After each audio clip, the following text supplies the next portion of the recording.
Welcome to Blue Collar Mystics, the under-the-hood approach to the depths of human consciousness. So many mysteries, so little time, so many big words. That's why we aim to take the mystical and make it practical, usable in your everyday life. And you know, we want to hear from you. We want to hear your story. What happened when you started asking yourself the real questions? Like, who am I? What is this? Is it a hologram?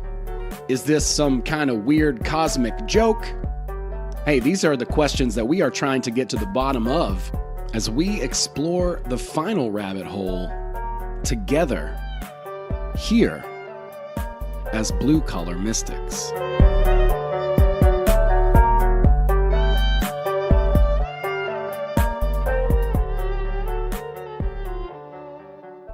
All right, what's up? Welcome everybody to the podcast, Blue Collar Mystics podcast. This is an under-the-hood approach to the mysteries of human consciousness type of podcast. We get deep into it, but in a practical way, and I've got a banger in store for everyone today. Just before we get started, I want to shout out and say thank you to everyone who has hopped into my Patreon. We are over 230 people in there strong. I just kind of did a little launch with a purpose course. I want to say that was maybe 6 weeks ago. And I was really excited when we got to 100. So now 233, I think, is the number.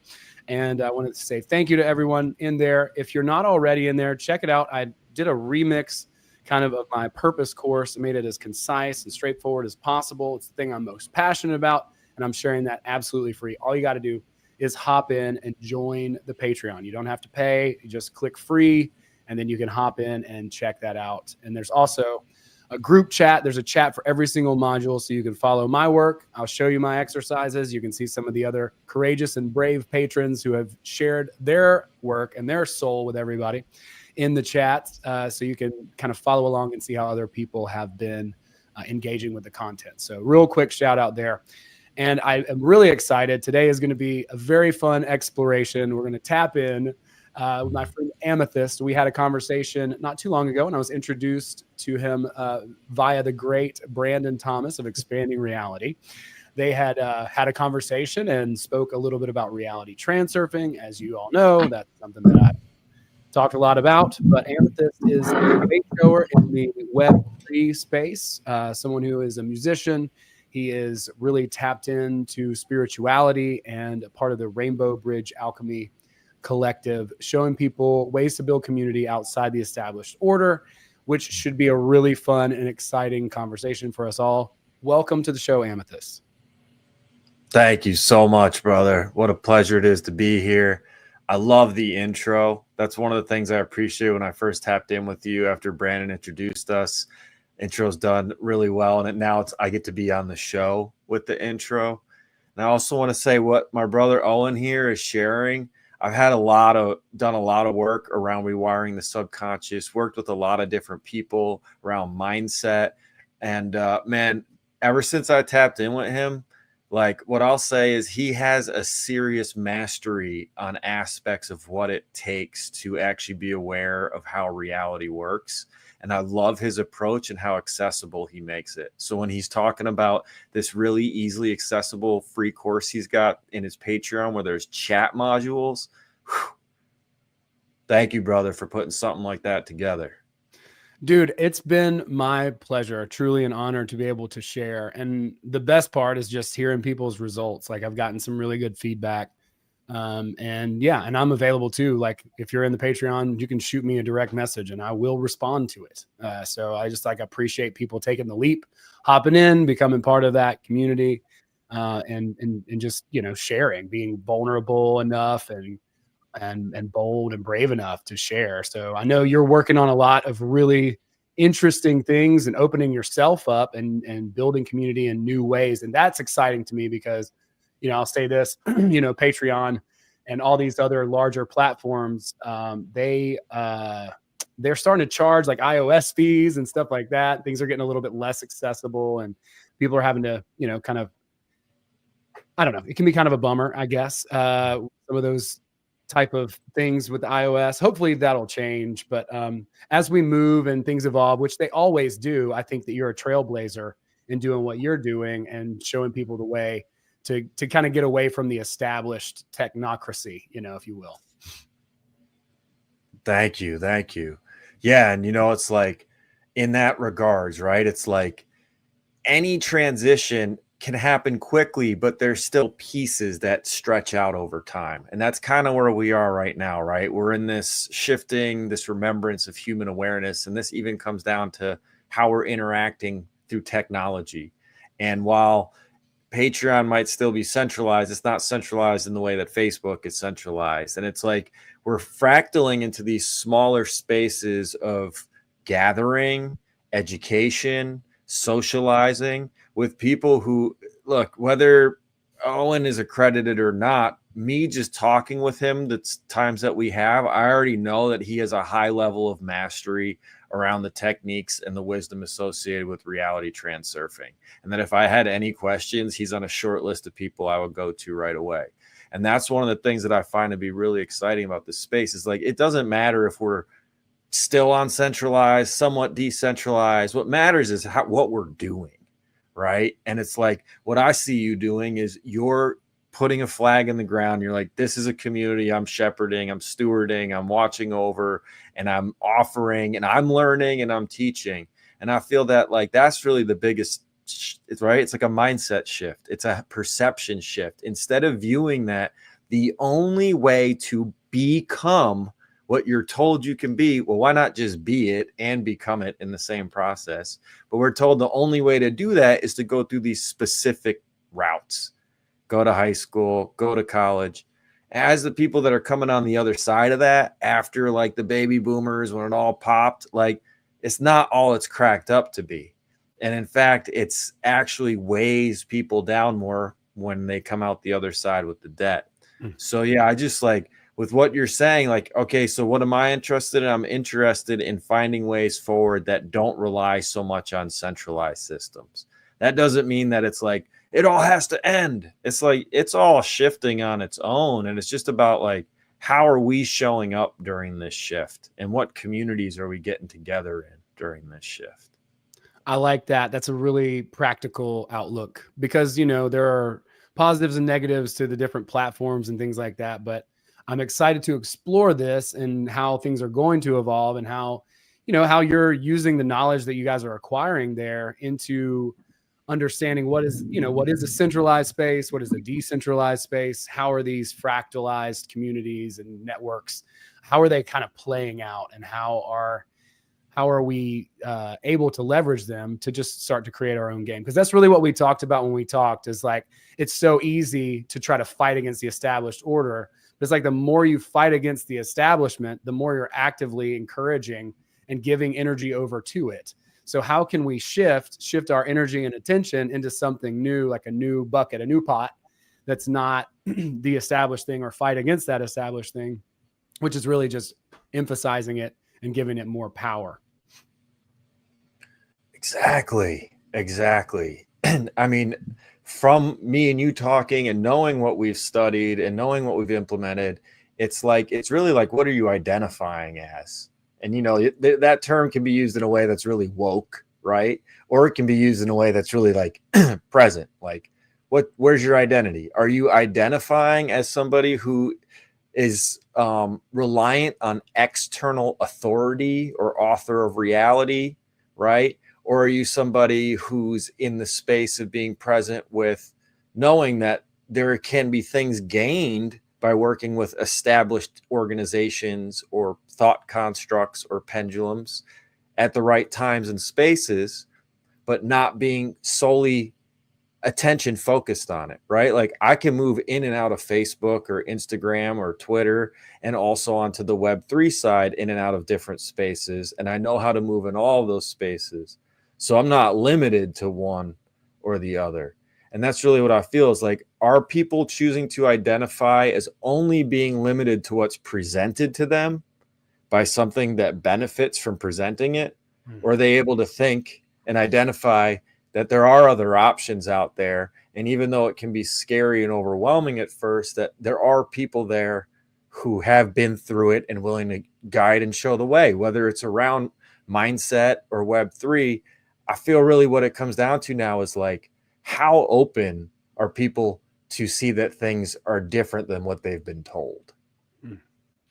Yeah, I love that. And it's really cool that you have that kind of outlook and approach, like to be able to prompt and ask the question in advance, like, where can we go from here? What can we do before it even presents itself as an option? So let me ask you this: what got you into these alternative spaces in Web3? Maybe even for those of us who are laymen, what is Web 3.0? What are some of these new spaces?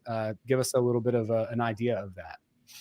Yeah, for sure. So, I mean, the first thing I'll say is like, how did I get into it?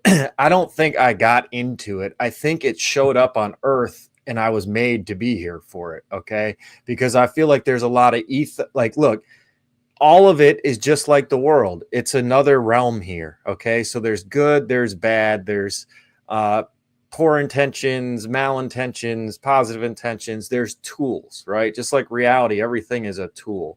Like, and it's about how you place your attention and intention on it.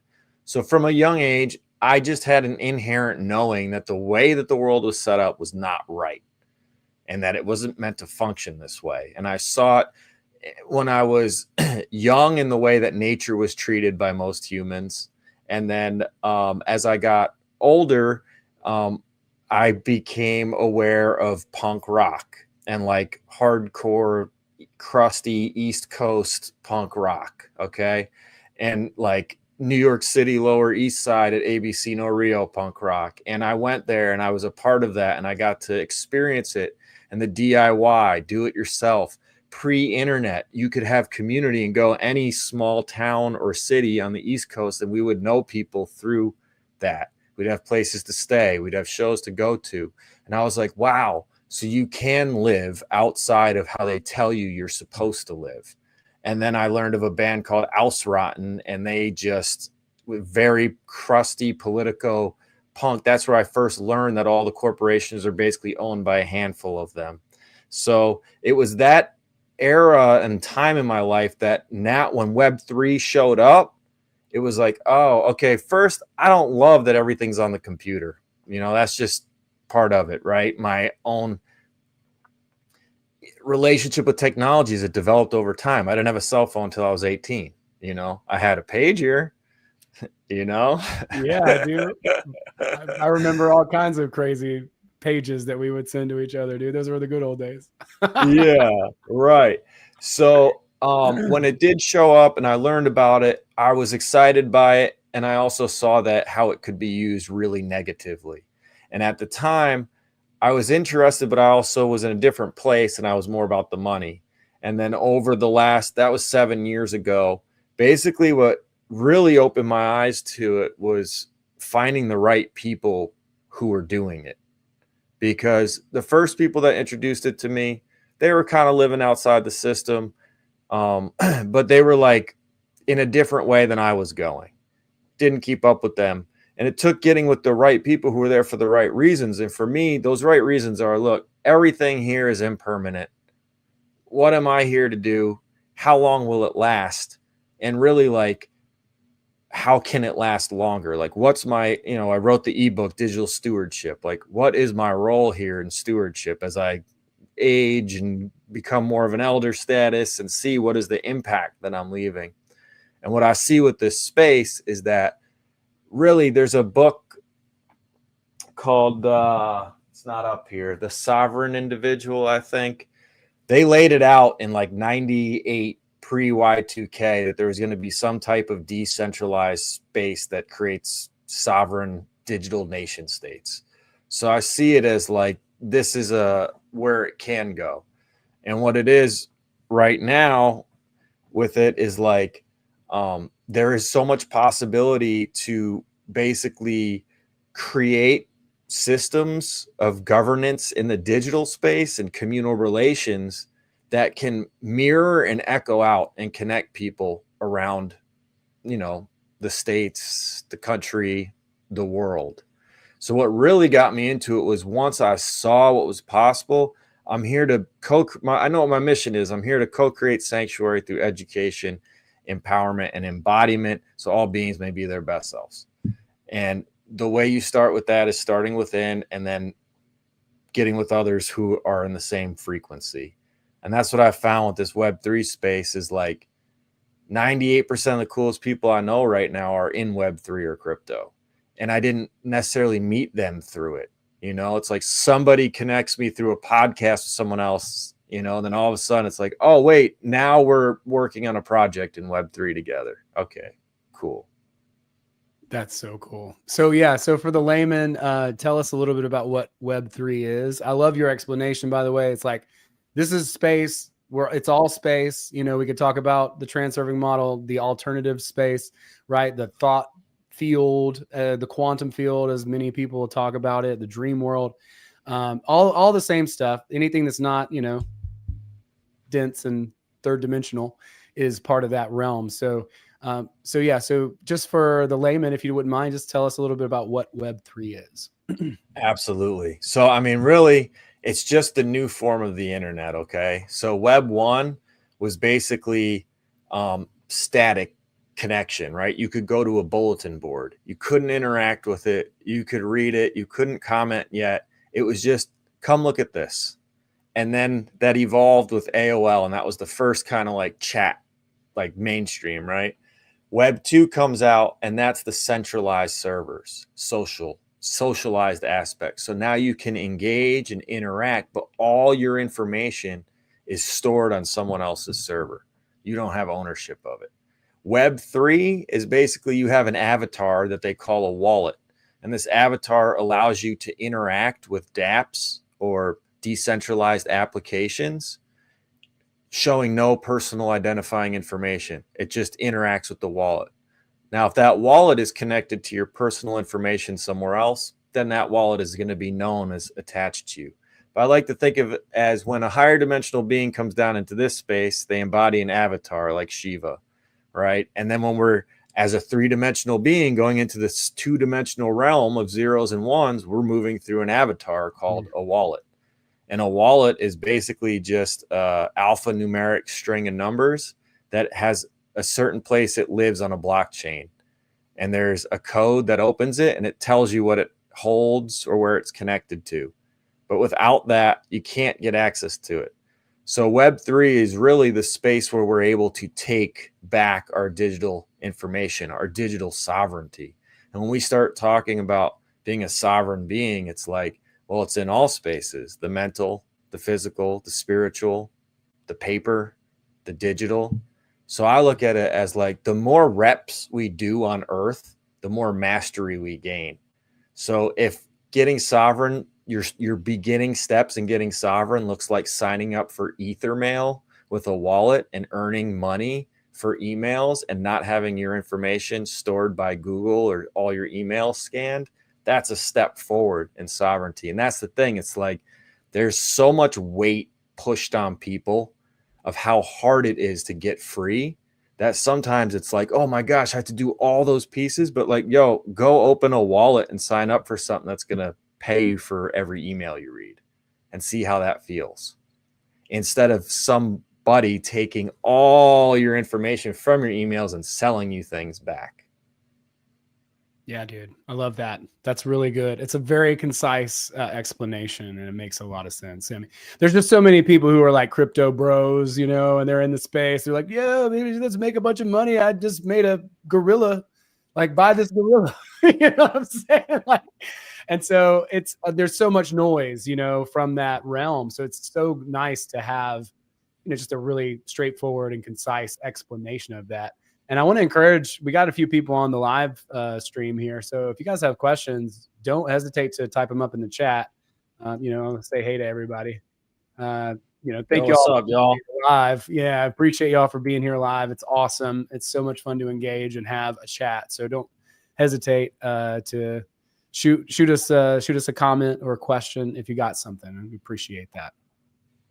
Yeah, that's so cool, man. So I guess there's a lot that is possible with this. Is this something that is going to be continue to sort of evolve and grow into this sort of decentralized space?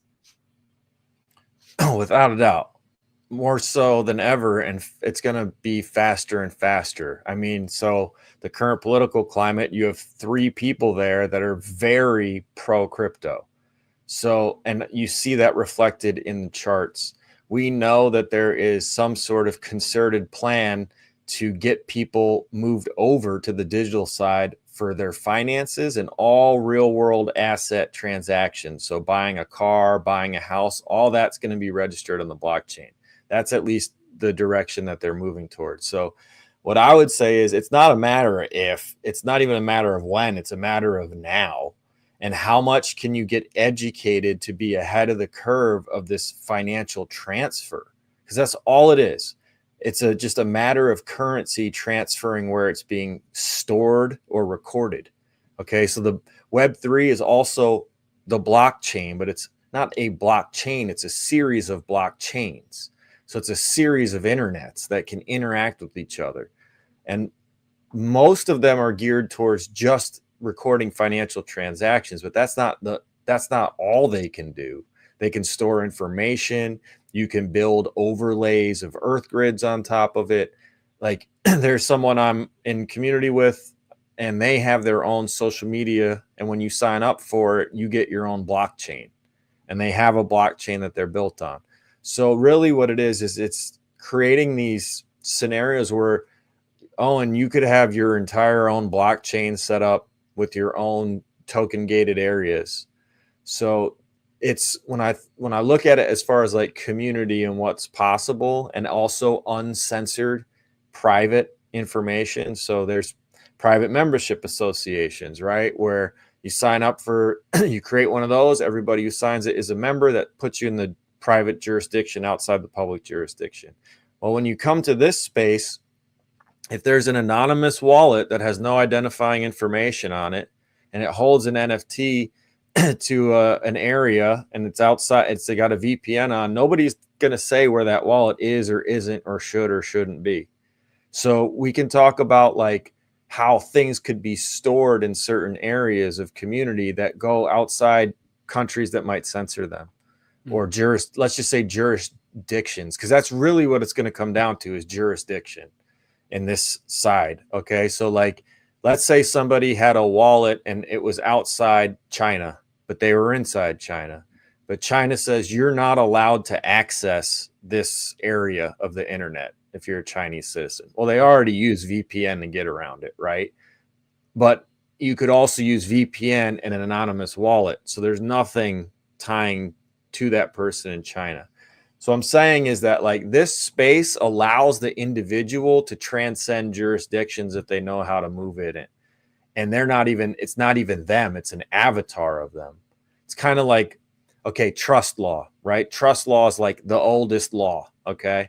And well, you know, the oldest man-made law, right? So, so trust law is basically, you can think of it, it's private. So if there is, all trusts are in common law, so they're outside the jurisdiction of like a public administrative space. I like to think of the wallets in a similar way as with trusts. Where is the trust or the wallet located and who's in charge of the wallet? And that stuff technically doesn't need to be reported unless for certain specific things. Okay, got it. Wow. Yeah, it's a lot to unpack. So I've heard a lot about CBDCs, which is central banking digital currencies. And a lot of people, I guess, that I've spoken to in my sort of realm and world, not big fans of the idea of that. Probably myself either. But let's talk a little bit about that. What is a CBDC and how imminent is the central banking digital currency system headed toward us, do you think? I mean, anybody can go look at cbdctracker.org and see what's happening. Most countries on earth have either already implemented a pilot program. When I say countries, let's just say most jurisdictions, right, on earth have implemented a pilot program or have multiples or one in the works. So it's already happening. And then once you start to learn how to move in the space and what to research and what to look for, it's very clear in front of your eyes. It's written out what the plan is with that. Okay. So I mentioned earlier tokenizing real world assets. So moving all real world assets on chain. And there's a company called Velo, VELO. They are essentially BlackRock's blockchain well, their Vital is like BlackRock's investment arm on the blockchain. Velo is one of their companies. Velo works with securitize.io, and you can look them up, securitize.io, and read their page and read what they talk about. And you'll see their goal is they have compliance. So they're going to onboard governments, financial institutions, and corporations. This whole partnership here has already worked with the Laotian government to tokenize their gold reserves. Why would that matter? They can now take this NFT that represents their gold reserves and put it in a decentralized finance protocol and issue themselves a loan without going to any centralized bank or Federal Reserve. So what happens when they do this? Well, we can look to El Salvador for an example. When El Salvador brought in Bitcoin as their, I don't know if it's their national currency, but they recognize it as a reserve currency, whatever it was that they did, they gave all their citizens a wallet, and it was a Chivo wallet. The Chivo wallet is a custodial wallet they own, the government owns the keys of. So they're going to give it to you as a citizen, and they'll give you an allowance on it, but if you do anything they don't like, they'll turn it off or they'll pull the Bitcoin out of it. So step one is we saw similar when, things happened a few years ago when they were giving out donuts for whoop-de-woos. You know what I mean? I remember. Yeah. Mm-hmm. So what are they going to do here? They're going to give out money to get people to agree to be on the public side. And I want everybody to think about it this way. There's a public side and a private side. Okay. Privacy is a basic human right. We don't remember how to read each other's minds right now, so we're private in our minds, right? So let's take that. And China hasn't unrolled its tech yet, at least publicly, that they're using in their factories to read people's minds. You can look that up. But basically, that's a private space. Public is what we present and speak on. So everybody think of it as private and public.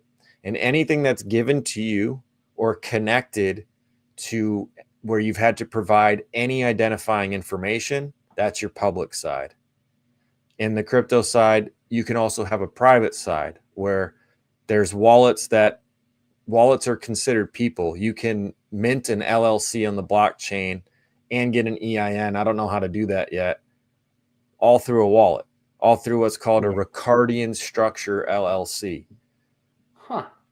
So we start to see how there's possibilities to do things in this space where it's public or private. So one of the ways the CBDCs are imminent, they're happening, they're part of Agenda 2030. I mean, anybody could look this stuff up, smart cities. If you look at El Salvador, what did they do?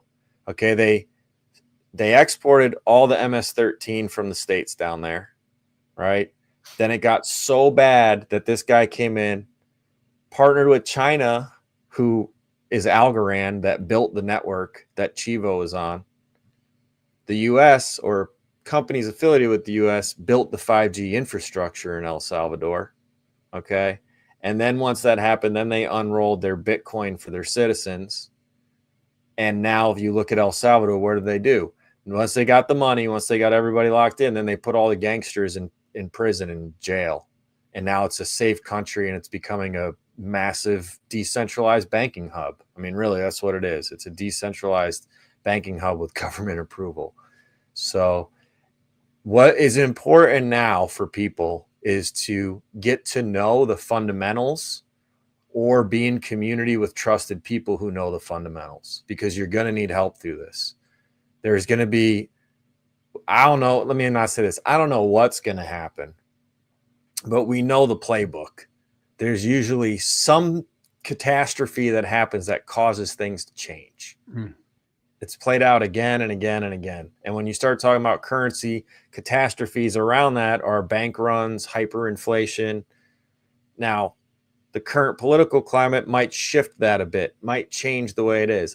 I don't know. But when we look historically, anytime any government starts printing money, it leads to devaluation and other things. So know that this is the new financial system and they've already adopted it. They just tell you not to do it because they want to wait until they get everything in place before they're like, okay, now it's time to move over there. But everybody's involved at this point. So they just want to like make you unaware of the runway so that they can get ahead of it essentially and set up all their systems and infrastructure before, you know, the regular folks can do that for themselves, essentially, correct? Right. And think of it this way. So like there are ways in Web3 that you can do high level money magic, knowing very little, as far as like not having to go the centralized route, which is how much did you have to give up to learn that money magic? What were you asked to do? How much of your soul did you sign over to gain access to that? What part of groups are you a part of now? You don't got to do that over here. Literally, this is like the 0.0000001%. Like everybody hears about the 1% of the powers that shouldn't be, but what they're doing represents a lot compared to like what's actually happening over here. So like once I really feel that this space also I feel like it's a quantum dojo for like learning right relations with currency and community, because the lessons with currency happen fast. It's very volatile, and it's like, can you remain calm and centered, or are you getting too tied up? Where is the fear coming from?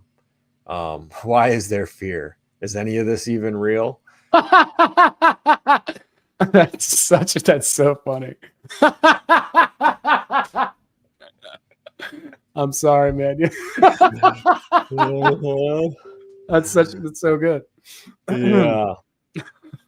Yeah. So I say all that, man, just because like really like the most important thing I feel right now is to know that this isn't going away. It's not, if there's any narrative in the mainstream about it, it's probably untrue. That this 4 years, we're most likely going to see some sort of American push for adoption of some type of crypto in one way or another. You got Trump, Vance, and RFK Jr., who all have vocally supported crypto. I don't want to get like deep in all that realm. I'm just saying like there's a movement here. There's an energy. It's the cycle of when Bitcoin halves every 4 years, then there's like a big move up, and we're right there right now. And it's usually right around this time. So yeah, it feels like the timeline is probably accelerated. I don't know what that means for CBDCs overall. I'll just say like, again, where's our attention? I'm aware of all that stuff, but my attention is like, how am I building community and what am I doing here to be in right relations with others who are seeing that it's a longer term play than just like, am I going to become a millionaire right now from this, putting $5,000 on this coin? Right.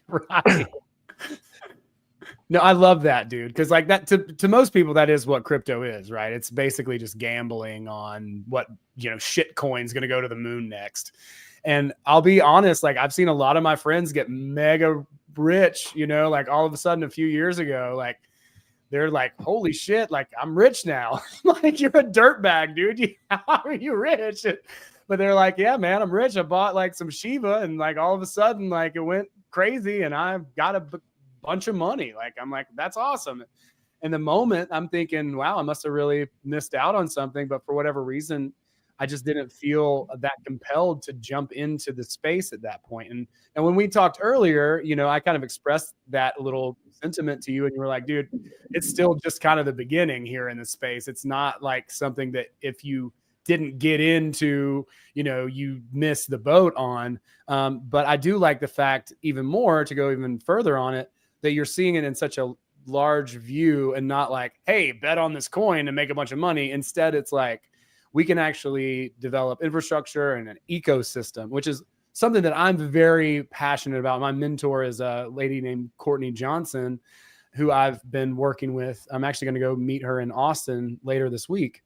And that's really what she is passionate about. It's like, hey, let's build an ecosystem where like all the people who are affiliated, all of our people, we're all doing well. We're all making it, and we're all, thriving as a result of collaborating with each other. And that seems like exactly what you're talking about. Can you tell us a little bit about what that looks like, the quantum dojo, essentially? Like, what is possible in this space other than just betting on coins and trying to, see in that small view of what crypto seems to be in the mainstream? Oh, I love that you put it that way too, is like, because that is the majority of the awareness around it. Is it's fucking gambling. You'll lose your money. It's just like all the stories you hear about the stock market, right? Like, I grew up hearing like that uncle, he lost it all gambling on the stock market. Like, never heard anybody did it, but 401k, sure, but stay away from the stock market. Yeah, that's never going to diminish in half, Right. But it's just funny how when certain narratives are presented, people buy it, and it's like 401k is good, stock market bad, crypto evil. Meanwhile, you got banks and institutions behind the scenes.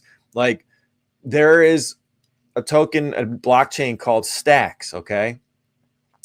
Everybody has heard of XRP.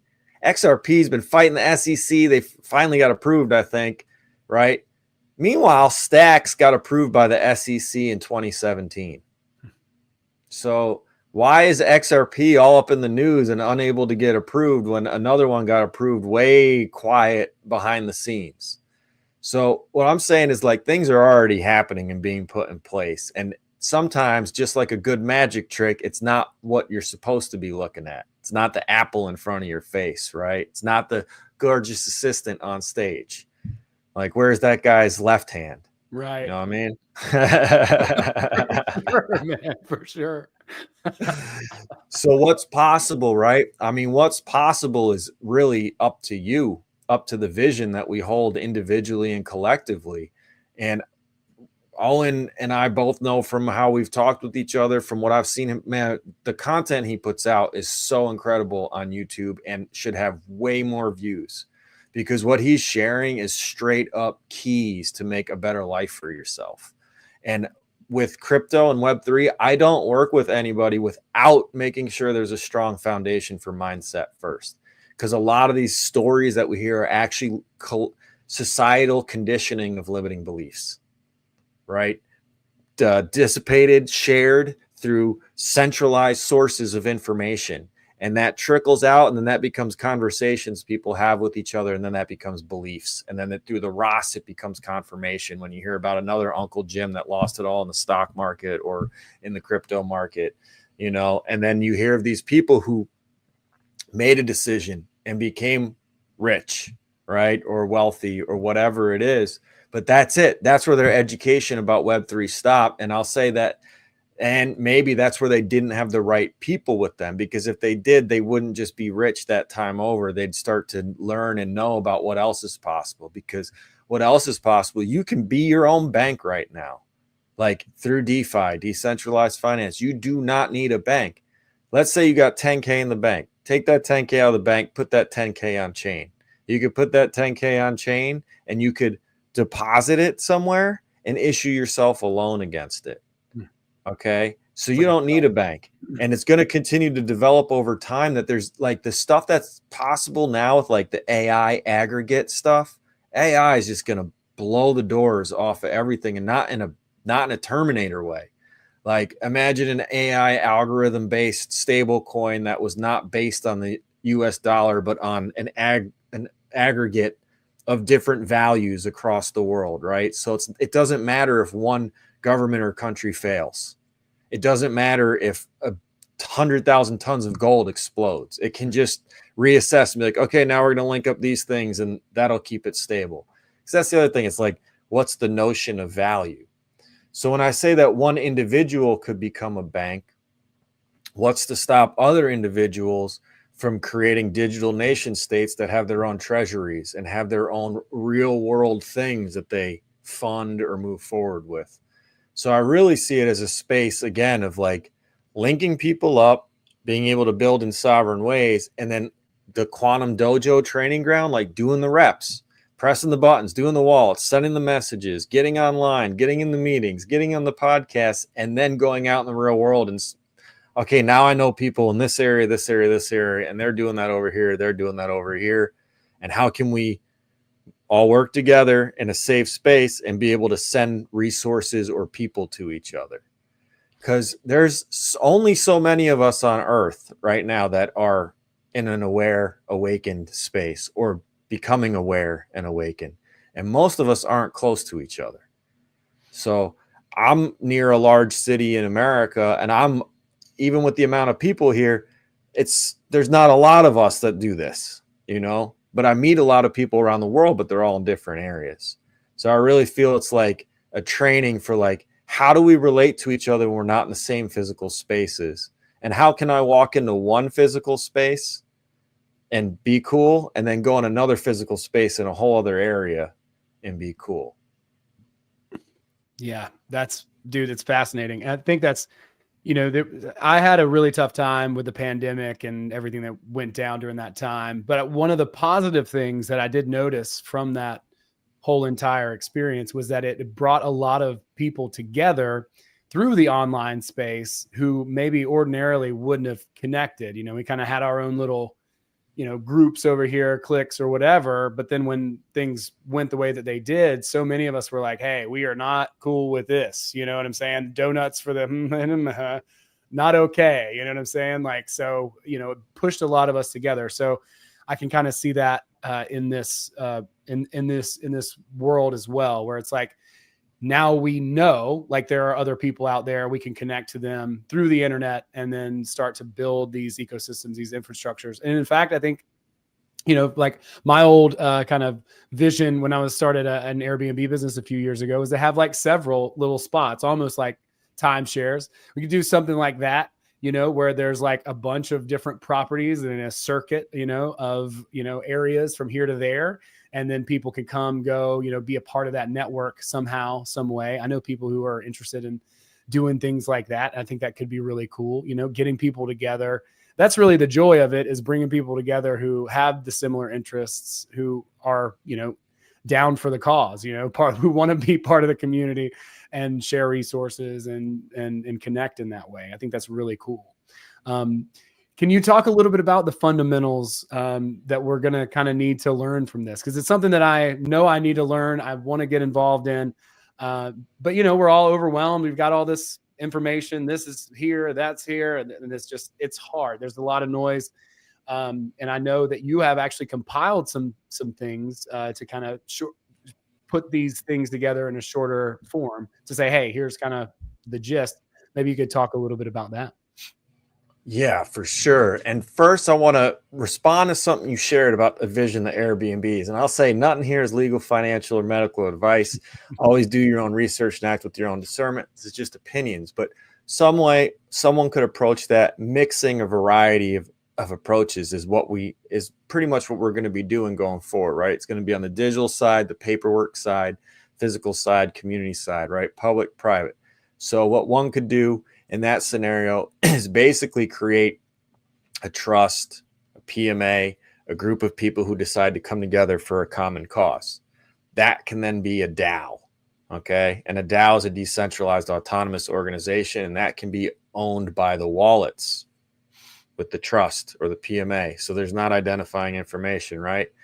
This DAO can be funded and have a treasury.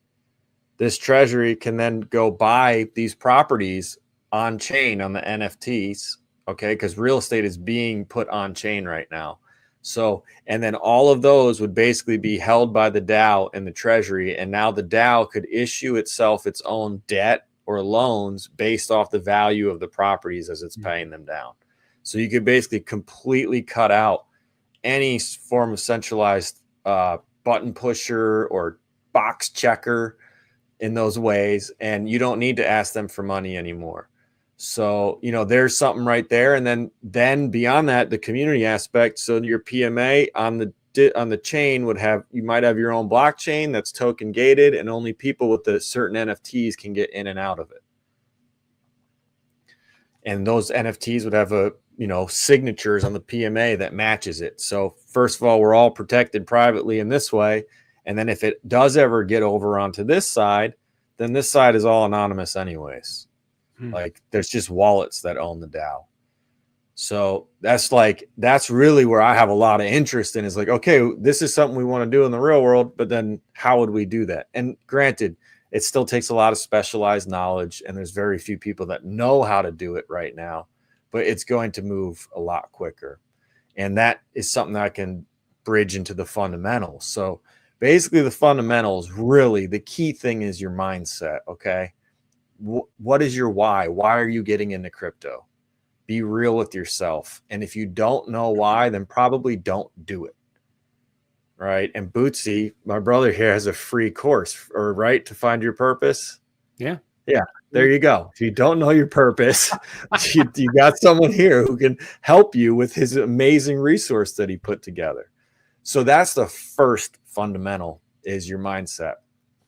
Beyond that is you need to know how to use computers, and you're going to need to know how to breathe patiently and accept that this too is a meditation, being in front of the computer, working with your currency. It's a new evolving space and things don't work right. So sometimes you're going to have to undo, redo, undo, redo, undo, redo over and over and over again. And if you ever get frustrated at that, well, were you the kind of child that would play Dragon Hunter and level up in the dungeon 500 times in a row so you could get the sword? Because if you're not, then you probably want to tailor how you approach crypto then. Okay, so the easiest way is to just be centralized. Buy it through Coinbase, buy it through Cash App, let them hold it. But if it's not your wallet, if it's not your keys, it's not your wallet. So if you don't have this magic seed phrase, it's the other thing you're going to need to learn, some basic security. So in order to interact with Web3, you'll need a wallet, and you'll need some funds on that wallet called gas. Each blockchain has its own gas. So Ethereum, ETH is gas. Bitcoin is gas. Stacks is gas. Solana is gas. You get the picture. It gets a little confusing with Ethereum layer 2, so we won't go there yet. We're just going to talk about the main stuff. Now, once you get a wallet on one of those chains and you have gas on it, now you can send or receive funds. And if that chain has other things on it, like NFTs or map worlds or name sites or any dApp, you can connect to it with your wallet and interact with it. Primarily right now, most of the blockchain revolves around currency and gaming, but that's for now. And also decentralized finance and NFTs and art. But what we'll see more and more of is we'll see websites not asking you for your email to sign up, but also offering you a wallet to sign up with. And that's probably going to mark the beginning of the transition, is that there's going to be centralized sites that are going to, this is just my theory, they'll mix it together. Sign up with your email, give us your wallet, or just give us your wallet, or just give us your email. So basically the real fundamentals to know is that you need a wallet to move in the space. You're going to need to learn that there's different blockchains and that you need gas. That's the base level fundamental. The next part is you want to protect yourself and your identity. So you want a VPN, a virtual private network, that hides where your IP address is coming in from. And also you want to know that there are bad actors. And the main things is never, ever give anybody any identifying information, which should never happen in the decentralized space anyways. The wallets don't require personal information, okay? I don't care if Coinbase calls you or emails you, you're not giving anybody any personal information, and that especially includes what's called your private key or your seed phrase. Your seed phrase is usually the 12-word phrase that unlocks the wallet. It's a special code, almost uncrackable by modern computing technology. You need, I don't know what level, but maybe quantum or higher. Don't quote me on that part because it might be less. But basically that 12 words is your key. So if you don't have the key, you don't have those 12 words, you don't own it. So if it's on Coinbase, you don't have the key.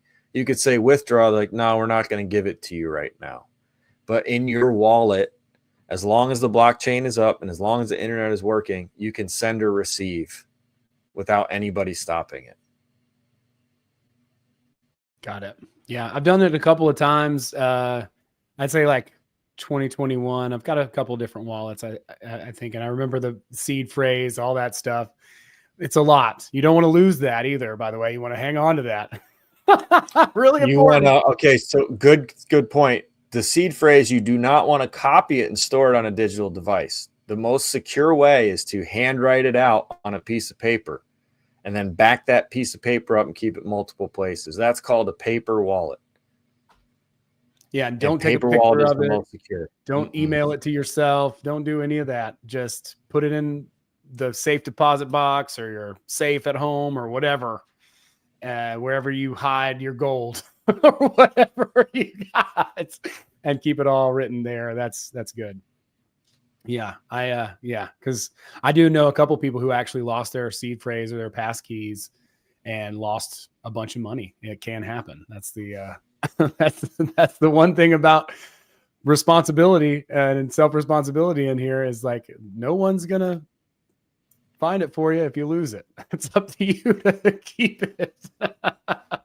Which is it's kind of funny. Man, that's really good. What an awesome explanation of that.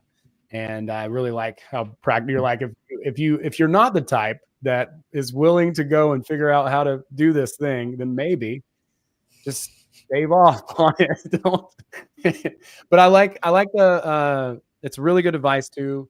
We're going to have to iterate. This is an evolving space. There's a lot of new things constantly changing and shifting.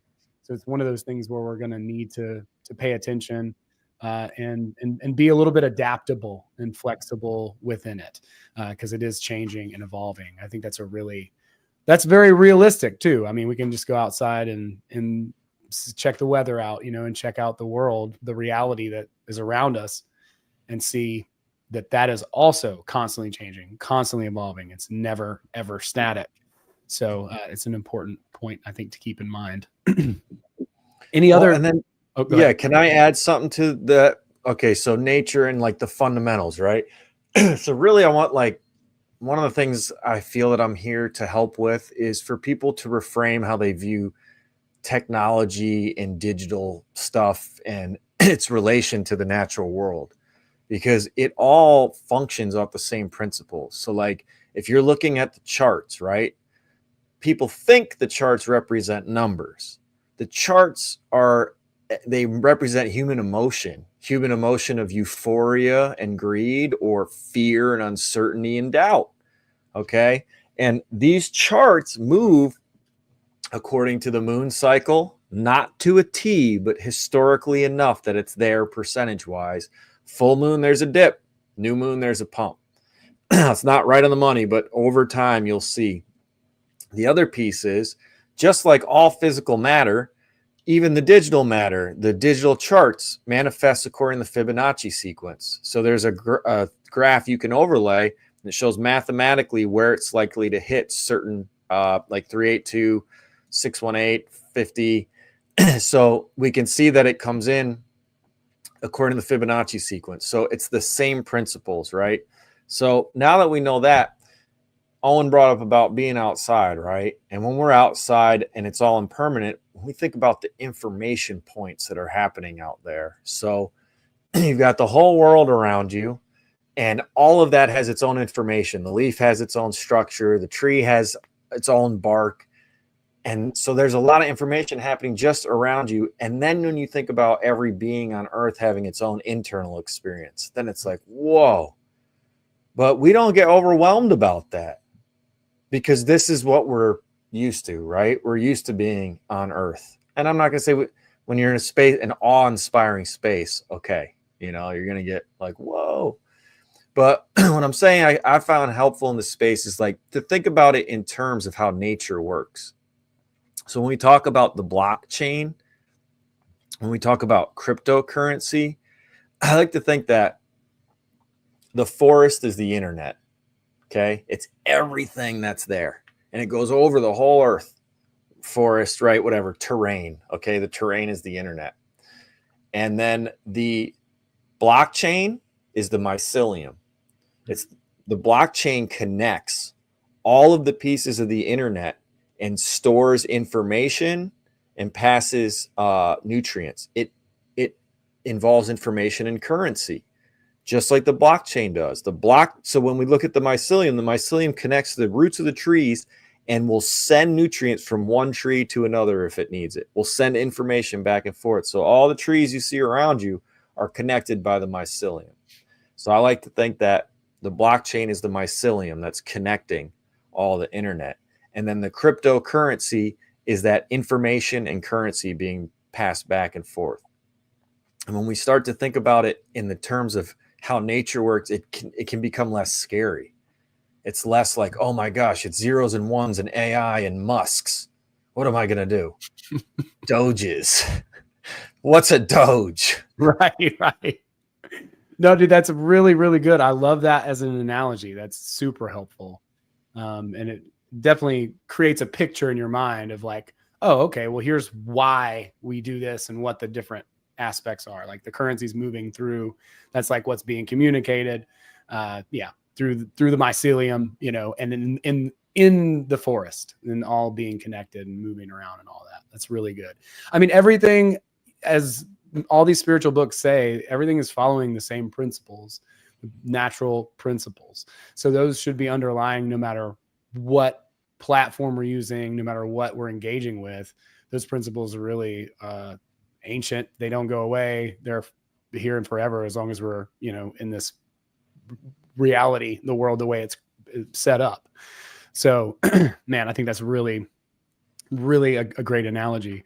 Is there anything else do you think would be helpful for folks like myself who are still kind of new to the space? I have some tiny bit of experience moving things around in a wallet and just being excited, like seeing it go from one place to another. And I'm like, yeah, we did it. That's about all the experience that I have, but I have seen that. And so that's confidence building. When you see that, you're like, oh, wow, this actually does work. Like I sent some Ethereum over here and then I changed it into Bitcoin and I sent it over here to this wallet, and you actually see it work, and that's pretty neat to watch. But as far as people kind of just learning about this, people who are newbies, anything else that you care to share from that perspective? Yeah, for sure. So the strongest, soundest strategy possible in this space is just to put a little bit in every single day. And know that right now, since 1972, the US dollar has been in a downtrend. Okay. It's been in a downtrend and losing value. Gold's been going up. Bitcoin's been going up. The US dollar is going down. So what we're really doing is we are shorting the US dollar, and we're taking our value and we're placing it in another asset class, whether it's precious metals or banks backed by precious metals like UPMA, or digital assets that are increasing in value. So an easy way, what that's called DCA, dollar cost average. Let's say you had $30 a month you could put in. You put in $1 a day. The easiest way to do that, on Cash App, you can buy $1 of Bitcoin a day.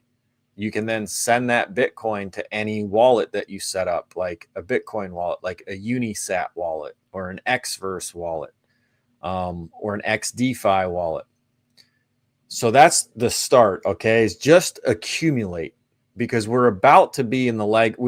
I saw the other day, written the first time, we're in a bull market. It was written, we're in the bull market. That's the first time I've seen it since the last one.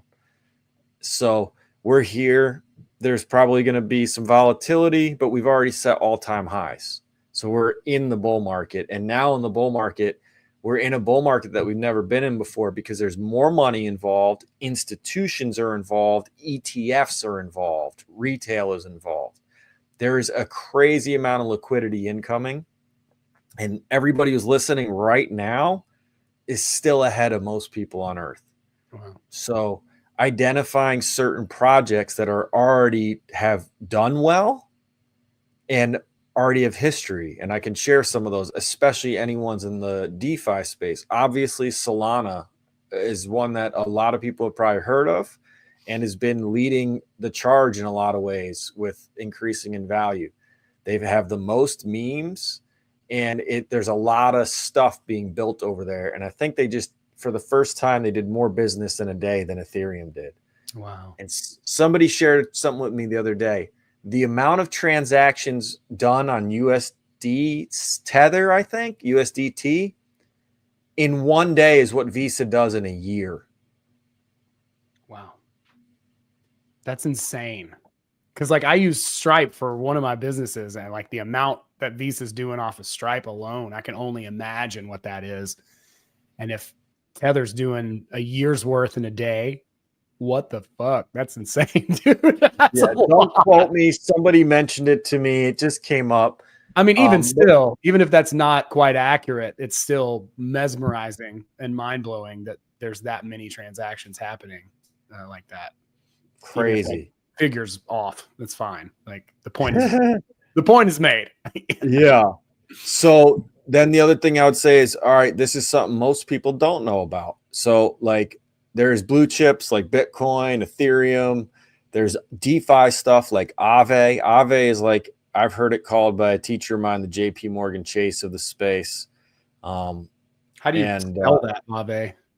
AAVE. They are the lending and borrowing protocol for all DeFi on Ethereum chains. So that's big. They're the ones, not just them, but the whole DeFi and NFT movement was a huge catalyst to the last bull run. And that all happened on Ethereum. Now this bull run, Bitcoin for the first time has DeFi, and for the first time it has NFTs. So everybody should pay attention to that one. No. Especially on the Stacks network. That's where most of it is happening. So Stacks is a coin. And then I'm going to share something here that most people don't know about. I mentioned a number of times real world assets. It's coming. It's been in the social programming. If you watch The Mandalorian, they check the validity of the suit by looking on chain. Okay. Also in The Mandalorian, they did a whole bunch of human hybrids with cyborg stuff towards the end. We all know that that's one of the playbooks, right? They show you what they got, what they're planning on doing. So with that being said, like in order for real world assets to work, there must be something called an oracle. And an oracle is a protocol that takes off-chain information and puts it on chain. So for the most part right now, it's mostly used for market prices. And Chainlink, LINK, is an oracle. Chainlink just hit $15 the other day. Okay. It's one of the largest, if not, and most well-known oracles. I know of one other oracle called Pyth, Pyth. That one's at 45 cents right now. So if we look at, and we know how things develop, that usually there is a market leader, but they don't retain dominance over the whole marketplace, especially in a decentralized free market. Right. So what I'm saying is, like, if you can identify another project that one's already led the way, that it's at $15 before even the bull run, and this one's under $1, Pyth, Pyth. Those are two things that could go bananas, because real world assets are going to become such a big narrative as global or, you know, worldwide institutions come into the space of adoption. Fascinating, man. Absolutely fascinating. Thank you so much for sharing this. This is mind blowing. Like, it's so good.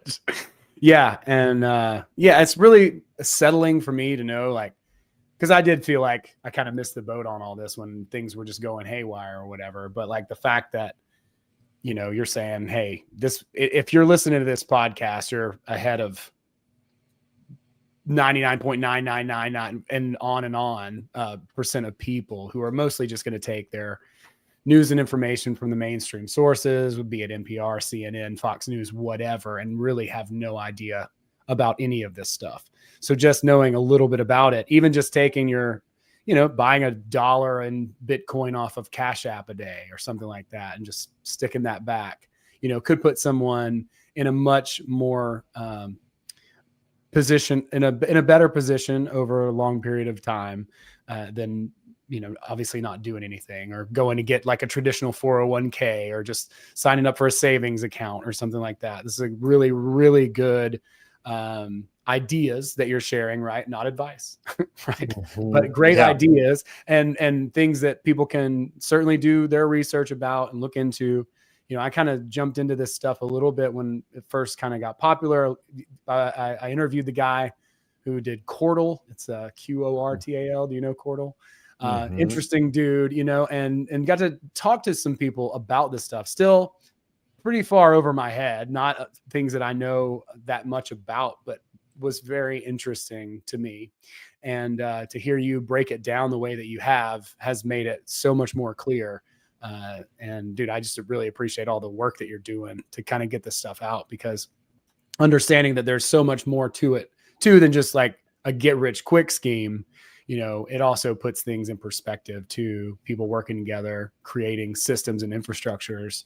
Like that's where my heart is anyway. It's like, I want to collaborate and connect with people who share vision, who want, similar things. And I think most of us are wired that way. We're kind of tribal. It just is what it is, as far as the way the human being has been evolving over the past hundreds of years, thousands of years, however long it's been. Like, we've mostly been tribal. We work together. We want to create things together.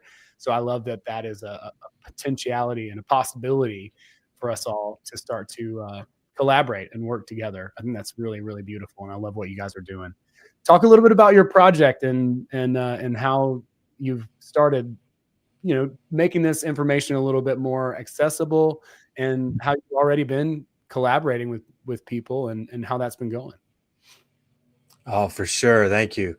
Yeah, I'd like to say one more thing, and this really gets people thinking, right? You mentioned banks, right? So like, okay, we're ahead of the curve in that they're not publicly doing it. But I will say I work with people, right? Bankers work with me who work at banks and they're buying crypto.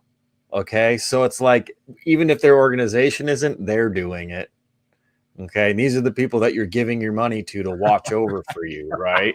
Right. So the other piece is that if you go to a bank, maybe you might get lucky and get a 5% CD that you lock up your money for 3 years.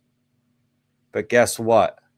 You could take that 10 grand you're going to put in that CD, and you can go to DeFi apps and you can earn between 7 to 11% on a year just by depositing it as stable coin, which won't go up or down. So if you're like, I don't know about crypto. I don't know about this Bitcoin thing. But your bank doesn't even keep cash on hand. If you have a $10,000 account, go try and pull that out as cash. See what happens. See how hard it is. So you're already depositing your funds digitally with a centralized institution. So what's the difference between depositing your funds digitally with a non-decentralized institution? Do you trust one over the other? Because one has a history of getting bailed out and relying on the money of the depositors to do whatever with, right? And the other is a smart contract protocol that's written according to specific contracts that will only function one way or another. So, it's just really like, when people are aware that like, oh, wow, so I don't actually have to put my life savings in Bitcoin and have my heart in my throat as it goes up or down. I can take $5 grand and put it in something and leave it there. And I know that in a year, it'll have another $50 on it and it will compound. So, and this is something, so like DeFi can be a bit advanced, right? So my thing is like, it's a steep learning curve to get into this space and be able to move in it like at a high level. Okay. So what I'm all about is basically being a bridge. Like, I wrote an ebook. It's called Digital Stewardship. Anybody who taps in with this, I believe I shared with Owen, there's a free link for a light version. There's also a version called the Digital Stewardship Bundle, and that has the full ebook, and it has a 2-part masterclass. It's got all the fundamentals and also everything that we've talked about here, but going more in depth, some base level mindset stuff to practice to get you in a good way. And then also really it's about the community. So there's a project I'm on right now. That's the main project. It's not public yet, but I'll share that. It's in the realm of everything we've talked about today, getting people together who have the right skill sets and tools to know how to align in the principles to make impact. Because I mean, I already spent a lot of my life not knowing why I'm here, what I'm doing. And now I see that I have so much time to actually leave an impact that is probably better than the one that I left earlier on. So really it's about same thing for me, brother, community, right? Getting people together. And as far as projects I've worked on, I mean, a lot of different things. There's a whole piece we didn't even talk about with Rainbow Bridge, the physical space and community and developing along with that. But what I'll say is what I found the most benefit from this year specifically with the people I've been working with is the connections that are being made and the strengthening of community and the strengthening of people with shared vision. Look, we might not agree on what we're made of, where we are, or who's in charge of the country, right? But if we share similar vision about what it is to be good to each other, then that's really the currency right there. Yeah, that's great. Yeah, I have those links, by the way, everybody. They're in the show notes of this episode. And if you're listening on the podcast, same. The links are in the show notes. You can go and check out. You can get the free gift. You can check out the digital stewardship bundle. That's all available. Just click the links below, and Amethyst's website there is also available. So all that stuff is in the show notes. So definitely go and check that stuff out. I'll stick it also here in the live chat while we're here. So thank you guys so much for checking that stuff out. It is, hold on just a second. I'm not great at, I'm not the best at, here we go. Got it. Cool. I'm not the best at multitasking. So, and also, the music stuff is also here. So, here we go. Let's stick this in the live chat as well. Absolutely. Yeah. I mean, it's amazing to me. It's amazing to me. And I'll say this, I guess I chopped it up into a couple of different, whatever. That's fine. It's in the show notes, but like what I'm amazed at, I actually recently, had the ability to take a seminar online, and it was someone was super generous to let me do that. And I was really just amazed at the amount of people who care, the amount of people who want to see a better world, the amount of people who are pouring their hearts out in order to give to the world, to give whatever their gift is, to do their purpose, to contribute something, and we hear all this noise and all this negativity. It's so easy to hear it on the news, and people are constantly reiterating it, in the major spaces of life. But there's people out there who are fighting, and I don't mean that in like a, negative way, but people out there who are literally putting their whole entire life into bettering the world. And there's a lot of them. There's a lot of these people. It brought me to tears to be able to see and connect with so many people who genuinely care, who are literally, and that is what's stopping this like dark cloud abyss of negativity from just overtaking this whole entire planet. So I really appreciate so much your work and what you've done and how much you've put in to be able to share this, because if you weren't doing it, I know it would be much, much more difficult for people to find these answers, to get the correct information, to be able to link up with the right people, or people who are at least, have similar goals and interests to them. So dude, I just want to say from the bottom of my heart, thank you for your work and everything you have done and put into this. It's amazing. This is not easy stuff to digest. I don't, I don't consider myself to be like a genius or anything, but usually I can figure stuff out. But this whole realm, this whole entire space of crypto and Web3 has been, I think it has a lot of mystique around it. It's got a lot of, kind of like what we talked about. A lot of people have misinterpreted things, or it's got a lot of gossipy rumor type of stuff around it too. But I think you do such a great job of just explaining this in the simplest, most concise and useful way. So I just want to say thank you for that and everything that you put together here. And yeah, we got a couple of comments in here. Let's see. Okay. Yeah. Lucy says, what we'd like the outcome to be. Thoughts or things, think positive. You're talking a lot about mindset. 100% couldn't agree more with that. That is a big, big part of it. And as you know, anything with a steep learning curve, I can tell you guys from stand-up comedy, which has quite the learning curve, that, there are going to be moments where, you get frustrated. That's part of it. But that's part of that mindset thing. And having a community around is, I think, absolutely essential to that, because it's like, you've made this mistake, someone else has made the mistake before. They can kind of mentor you and say, hey, look, I've done this before.